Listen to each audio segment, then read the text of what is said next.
Hey everyone, Matt with Triple Act Adventures. Today I'm going to walk you through home diagnostic steps on a Misfire code that I got on my Lexus GX460.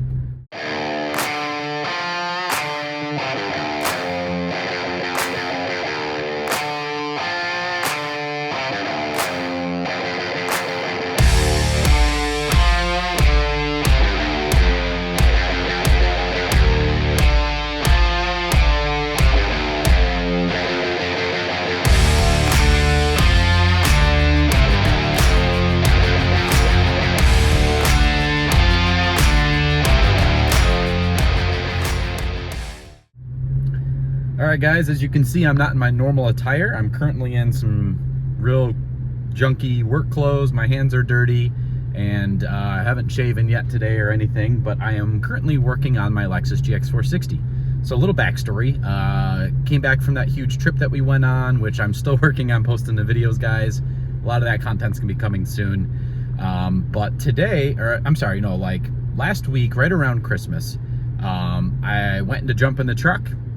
Everything was running normal the day before, and I went to go down the road after remote starting it, and all of a sudden check engine light came on, flashing, which is typically a misfire, and the four-wheel low lights, all that stuff comes on, which is typical. And the vehicle felt like it was misfiring, so I immediately brought it back home and I just parked it, used my wife's vehicle. Nonetheless, I wanted to show you guys kind of the diagnostic steps I took. So first things first, I have multiple different scan tools. My favorite scan tool that I use is an Autel scan tool. It's an actual, well, I'll show you guys here in a minute. It's like a whole tablet, very similar to what like a mechanic would use. And I also have a little OBD2 reader, which I'll post description, in the description, I'll post links to both of those. You can find them on Amazon. The little OBD2 link system, little OBD2 dongle works on Bluetooth, and you can connect it to your phone. And there's a bunch of apps online, and then the actual tablet is like a full-on scan tool. So kind of wanted to show you guys the steps I took though. We're kind of in the middle of it, so you're gonna miss the beginning, but I'll walk you guys back through it.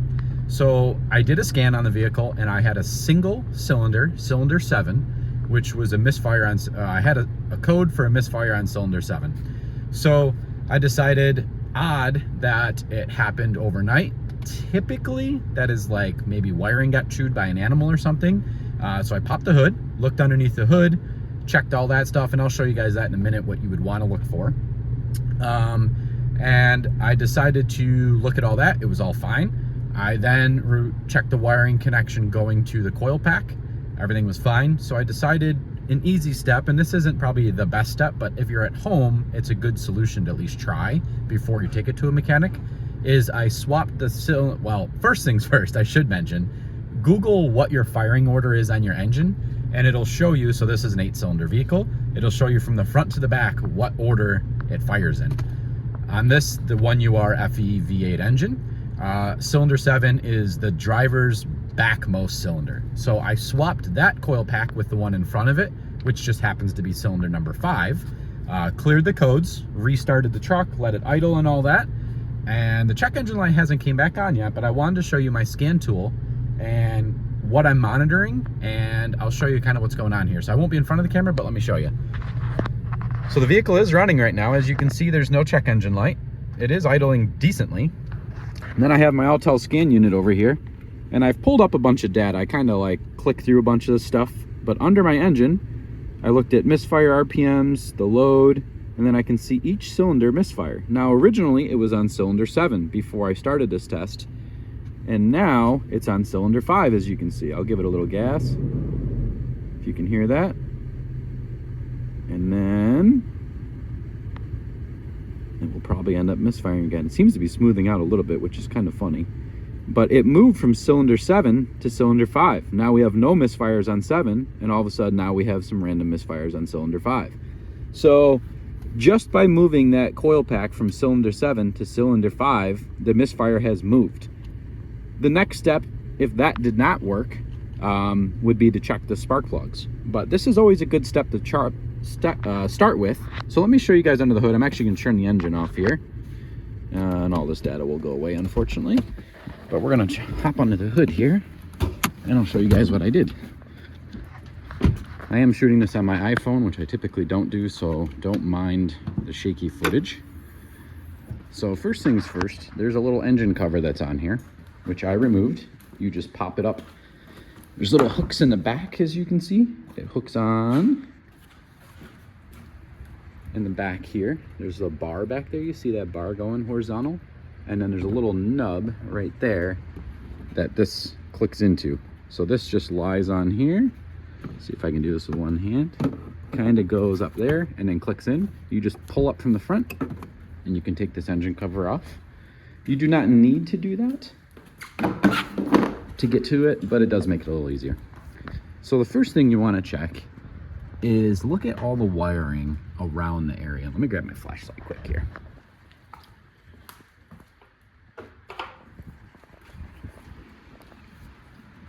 So I have this nice little just snap-on flashlight, and I looked at, so that cylinder 7 there, cylinder 5 is kind of hidden down over, you can kind of see the coil pack right there. And then I forget the rest of the firing order, but it's on my phone and I can't look at it. But so that was cylinder 7, and I was looking at all this wiring and making sure that nothing had gotten chewed up. A lot of times what will happen if you have a random misfire overnight that just all of a sudden starts happening, a lot of times it is from rodent damage. So that engine cover sits up here. It's really warm when you park, so that the critters will like to hide in these valleys up in here, and they like to chew on wiring. They use it for nesting. So I checked all that first, and thank God there's no wiring damage anywhere on this harness, which is replaceable, but it is not fun to do. So the next thing I did was make sure that that connector was tight, which it was, which I can imagine it would be loose, but it's always worth checking. I removed that connector, which there's a little push button right at the tip of that. You push in and pull up. 10 millimeter socket there. You can just pull the coil pack right out. And then same thing with cylinder 5. So cylinder 5, I did the same thing, and I just swapped those two coil packs, and magically the Misfire has moved cylinders. Now when I pulled out cylinder 5 coil pack, it was a much different color than that one, almost like it had been kind of burned out or something. One note on this particular application here, this has about 165,000 miles. I did do my spark plugs at about 110, I think, somewhere around there. When I bought the vehicle, it had great service records, but the spark plugs had not been done, at least on record. So I did them around 110, so I didn't think within 50,000 miles, and I did use OEM plugs, that they would be failed by now, but worth noting, right? If you have not done spark plugs, if you're at 160, it's probably a good time to do them. Another note on high mileage engines is you may, and this one is starting to happen. Let me turn my flashlight back on. There is a little bit of oil. See how there's some oil there? These valve cover gaskets and the spark plug tube seals. So where this tube goes down where the spark plug is, there's little seals that stop the oil from leaking down in there. This one has started to leak very slightly, which will drop oil down onto your spark plugs.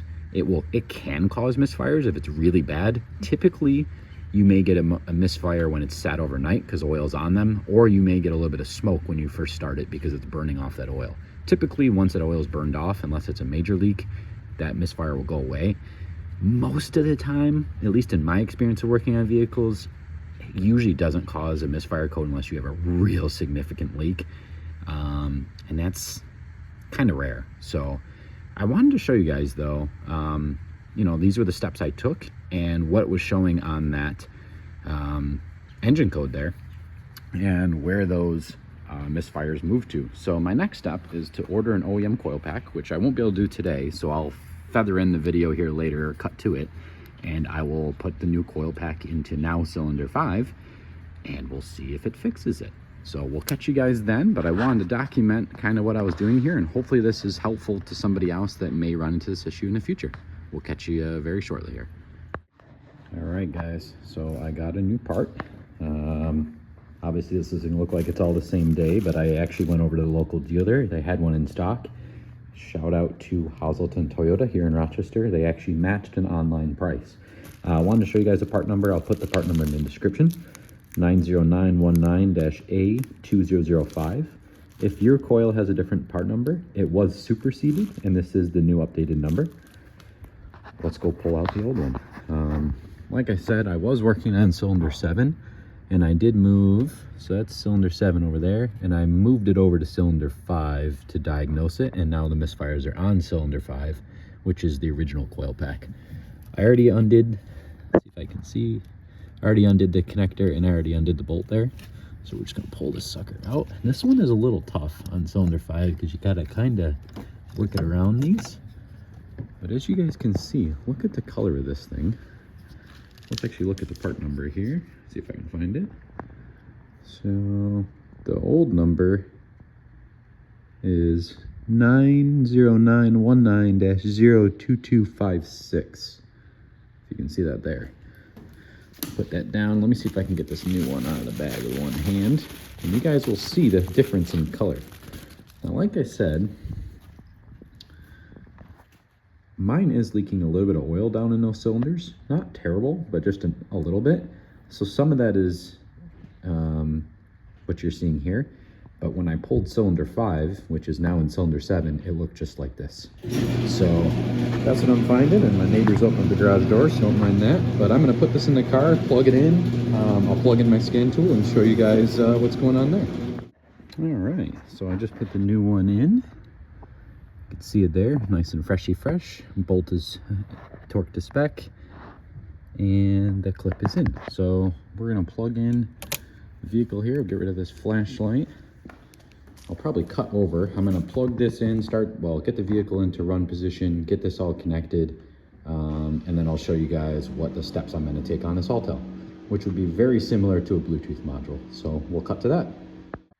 All right, guys, so it is loading here. I cut out most of the buttons clicking just because it takes a little while to connect to the vehicle, but I wanted to show you the steps here. So we have swapped in that coil. We originally moved coils, found that the Misfire moved cylinders when moving the coils. So the next step here, and like I mentioned, I had already cleared the codes before, so the next step would be clear codes, which let's do that anyway, just in case you didn't. So at least in this Autel, we're gonna go auto scan, which is actually gonna take a little while just because it's gonna scan everything. Oh, and look, there's already a fault on the engine. So it might have already picked up that Misfire from before. But this will go through and scan all the modules and give you any codes. This is, like I said, guys, is very similar to if you have a Bluetooth dongle. Every software is going to be slightly different. I personally really like this Autel unit. It's a fully fledged diagnostic device that you would be able to use at home. This specific one, I'll put a link in the description to it. This one also has, as you can see up here, a TPMS read and writer. So I use Autel TPMS sensors, and I'm able to write them right to the vehicle and update things like that. So that's a really nice function. There are some higher end models of this. There are some lower end models of this as well. This one's kind of in the middle of the road. I want to say it was about $600. All right, so we've got some faults. Looks like really just the engine. We'll check that one. Air suspension is actually, I'll show you guys, but it's actually just from, I have a lift on this vehicle and all the stuff is unplugged. Actually, we don't need to show you that. All right. Yes, let's see what fault we got in here. So first step I want to do is clear any data. We'll see what these trouble codes are first. Yeah, we have a pending misfire on cylinder 5, which I wish I had shown you guys before. I kind of filmed this afterwards, but it originally was on cylinder 7. So we're going to erase codes. Condition is on and engine is off. Correct. Yes. We'll clear the codes. Even though that one was pending, there was no check engine light on yet, but pretty much what that means is that it's saying that there is, it's recognizing that there's a misfire, and it's going to throw a check engine light if this continues, type of thing. All right, so next step is we're going to start the car. And we're going to pull up live data here. We're going to have to scroll. Don't mind the beeping in the background. This truck's been sitting for a couple days. And my secondary battery system, it's been very cold out, so my lithium-ion battery system has actually been unplugged for a little while. So it's going to be beeping at us back there. Let me pause here, actually. Let me go see if I can get that to stop beeping. That way it's not in the background. Bear with me. All right, and we are back. Got the secondary battery system to stop beeping. So, It is pretty far down here, but we're gonna scroll until we find misfires. And we'll see if we have any misfires. It's pretty far down if I remember correctly. I wish there was a function to search. That would be useful. And mind you guys, this is everything you can see. All right, misfire counts. Cylinder 1, 2, 3, 4, 5, 6, 7, 8. So we've got no misfires at an idle, which is great. That means in theory we might have fixed it. So you can actually click the stuff, add it to graphs, all kinds of stuff. But let's give her a little guess. Sounds a lot better. And look at that. No more misfires, guys. So it looks like that coil pack has fixed the issue on this particular vehicle. I'll walk around outside and, well, actually we'll just chat with you guys in here. So if this did not work, so say you moved your coil pack and the misfire still stayed on cylinder 7 or whatever cylinder you're showing, the next step would be to pull the spark plug. Here, let me chat with you guys this way. So it's a little cold out, I got my hoodie on. So if you had a misfire still, you'd want to check the spark plug. I'll try to post a photo here across the screen that shows you what different spark plugs should look like, but if not, you guys can jump on Google. There's a lot of different tell signs and charts on what you should be looking for in spark plugs. My vehicle's got 160, almost 165 now, 164 910. So if you're at that high of mileage, you need to do your spark plugs anyway. But that would be your next step. Now, say the spark plugs look great. It doesn't hurt to maybe swap spark plugs as well on 2 different cylinders. See if that changes where the misfire is. If that doesn't change it, so if your coil pack doesn't change it and your spark plug have both moved cylinders and the misfire is still staying on that cylinder, most likely you have something else going on. At that point, as a home mechanic, it depends on your level of ability. So your next step would maybe to do a cylinder compression test or a leak down test. For most people, I would say at the home level, this is probably your extent of what you're going to try at home, is to swap coil plugs or swap coil packs and spark plugs. And if that doesn't work, you're probably going to want to take it to your mechanic. There can be a lot of things that will cause misfires. It can be, if it's a single cylinder though, typically it's going to be a coil pack, maybe a spark plug, although spark plugs typically don't go single-handedly. You're going to start to get them all to go at a certain mileage. Or you could have an issue with, say, the cam lobe, or something similar inside the engine. Maybe a failure within the valves or something like that, right? So there's a lot of things that can cause a misfire outside of just spark. You also have fuel and air. So that would be kind of your next steps. I kind of wanted to explain that. Obviously, this case scenario, a coil pack fixed the issue. And let's just look at this. We still have 0 misfires. Before, it was a bunch on cylinder 7 until we switched that coil pack. And then when they were moved over to cylinder 5, and we have 0 issues. So that's super exciting, guys. Zero misfire RPM, 0 misfire load. That has fixed the issue. Hopefully you guys found this useful. Please like and subscribe. Like I said, all the links will be in the description. Please leave a comment if you found this useful. If you want more information, if you guys want me to make more videos on do-it-yourself maintenance, I would love that. Just shoot some stuff in the comments. A little background on myself. I'm definitely not a mechanic or a technician by any professional means, but I'm pretty handy and I know quite a bit. I've been working on my own personal performance cars, off-road vehicles for many years. I used to play with small engine stuff before I had a license, snowmobiles, four-wheelers, tractors, all that kind of stuff. I grew up in a farm town, and I actually even did some dirt track, circle dirt track racing, kind of, what do you call that, pit support when I was a kid. So I've done motor swaps, I've done electrical harnesses, I've done kind of everything. Remote start systems, used to install stereos when I was a kid too. So I have a big breadth of knowledge that hopefully I can share with you guys for free on YouTube. So if you guys would be interested in that content, please put comments in the bottom. If you guys are interested in this Autel unit, let me know. I can do more videos on this. It's a super amazing unit for the price, $600-700, something like that. The features it has is pretty outstanding. I don't remember if I mentioned already in this video, this one does have TPMS in it as well, so you can actually reprogram your TPMS sensors on your vehicle. I specifically use the Autel sensors because they're like pretty affordable, and I can program with this unit. You can do OEM, some OEM sensors, relearn procedures, all that kind of stuff. The other thing, are you guys interested in the little Bluetooth module? So there's a little carrying case here, and the one I specifically use is the VPeak BLE Plus OBD check. This is pretty sweet. I can't remember how much this is. It's pretty affordable. Like I said, link will be in the description. But this does almost everything this does, kind of, sort of, but all in a small form factor thing that links to your phone. So this I use when I'm at home. This I use sometimes when I'm at home, but more importantly, anytime I'm on a long overland trip or traveling, because I can just plug this in, sync it to my phone. You can read codes, clear codes. You can read a lot of this data, but just as a note, the free version of this, so I use OBD Fusion is the application I use. There's a bunch of them out there depending on Android, Apple. Just do your research, honestly. There's a lot of these different units out there. OBD Fusion specifically though, I don't think you can see this specific data unless you pay for advanced diagnostics. So just look into that, guys. There's different packages. I paid for a full Lexus package, which I want to say was $50. You could do just your specific vehicle for, I want to say 12 or 15 or something like that.